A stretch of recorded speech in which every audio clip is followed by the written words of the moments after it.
Assalamualaikum warahmatullahi wabarakatuh.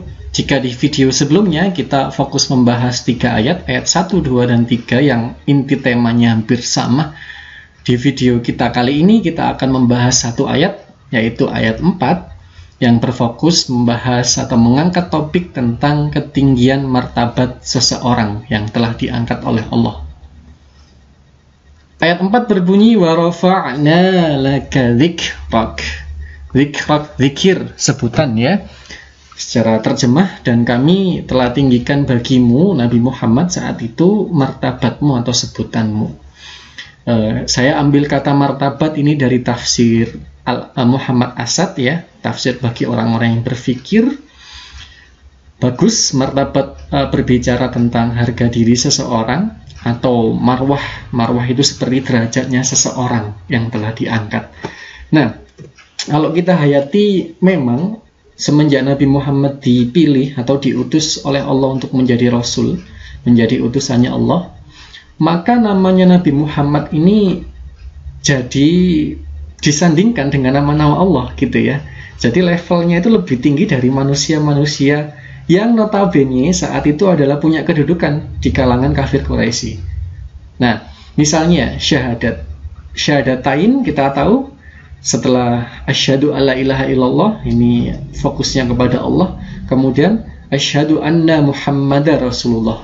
Nama Muhammad disebut di situ sebagai gerbang masuk awal orang yang ingin masuk Islam. Selain bersaksi bahwa Allah satu-satunya sesembahan, orang yang akan masuk itu juga bersaksi bahwa Muhammad adalah utusan. Dimanapun, kapanpun, siapapun yang mau masuk ke agama Islam harus mengucapkan 2 kalimat itu. Ditinggikan martabatnya Nabi Muhammad, derajatnya Nabi Muhammad. Di azan dan iqamah juga begitu.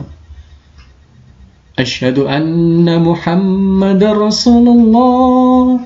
Ada sebutannya Nabi Muhammad. Bacaan sholat disandingkan dengan bapak para nabi, Khalil Allah, Nabi Ibrahim ya. Di tahiyat akhir atau tahiyat awal, asyhadu alla ilaha illallah wahdahu la syarikalah wa asyhadu anna Muhammadan abduhu wa rasuluh. Allahumma sholli ala Muhammad wa ala ali Muhammad kama shallaita ala Ibrahim wa ala ali Ibrahim.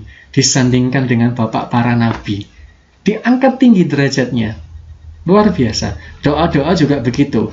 Selalu pengantarnya kita awali dengan bismillahirrahmanirrahim. Allahumma sholli ala Muhammad wa ala ali Muhammad walhamdulillahi rabbil alamin, dan sebagainya. Di segala aktivitas-aktivitas syariat Islam pasti ada sholawat untuk menyebut nama Nabi Muhammad. Ditinggikan derajatnya, ditinggikan martabatnya lewat sebutannya, sebutan Nabi Muhammad saat itu. Ini keren sekali nih Allah ya, penghargaan Allah langsung bagi hambanya yang konsisten atau yang terpilih menjadi sosok yang menyebarkan atau menjalankan amanah risalah tauhid. Ini keren sekali penghargaan Allah. Barangkali kita juga bisa compare sedikit ya, bandingkan sedikit dengan salah satu ayat. Inna syani'aka huwal abtar. Ini ayatnya ada di surah Al-Kautsar. Sesungguhnya orang-orang yang membenci kamu dialah yang terputus. Nah, jadi abtar itu adalah terputus keturunan. Saat itu Nabi Muhammad punya keturunan laki-laki, tapi seluruh keturunan laki-lakinya meninggal. Nah, ketika orang-orang kafir Quraisy atau orang-orang kafir tahu bahwa Nabi Muhammad anak laki-lakinya meninggal, mereka langsung menghina, dan hinaannya adalah Muhammad ini pasti putus keturunannya. Namanya putus.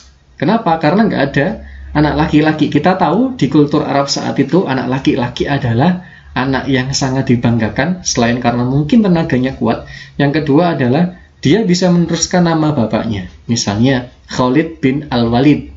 Khalid anak laki-laki dari Al-Walid. Nah, nama bapak pasti selalu dibawa. Nah, ketika saat itu Nabi Muhammad keturunan laki-lakinya semuanya meninggal dan dihina oleh orang-orang kafir, Muhammad ini pasti abtar, terputus namanya. Ternyata sampai sekarang Allah tunjukkan ke kita ya, ternyata kesinambungan nama atau nama akan diteruskan, tidak terputus, akan tersambung, itu bukan hanya karena keturunan anak laki-laki sebagaimana kultur Arab saat itu, tapi karena seberapa besar perjuangan dan jasanya bagi agama Allah.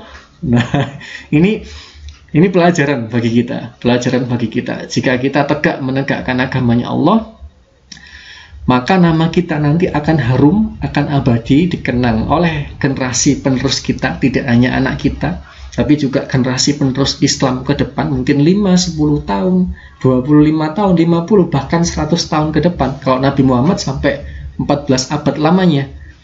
Nah, ini gara-gara kita memperjuangkan agama tauhid, konsisten di situ, maka nama kita, derajat kita akan diangkat oleh Allah Subhanahu wa taala. Wah, ini pelajaran yang sangat berharga ya teman-teman, terkait martabat yang ditinggikan, apresiasi langsung dari Allah Subhanahu wa taala kepada hambanya. Sampai jumpa di ayat berikutnya.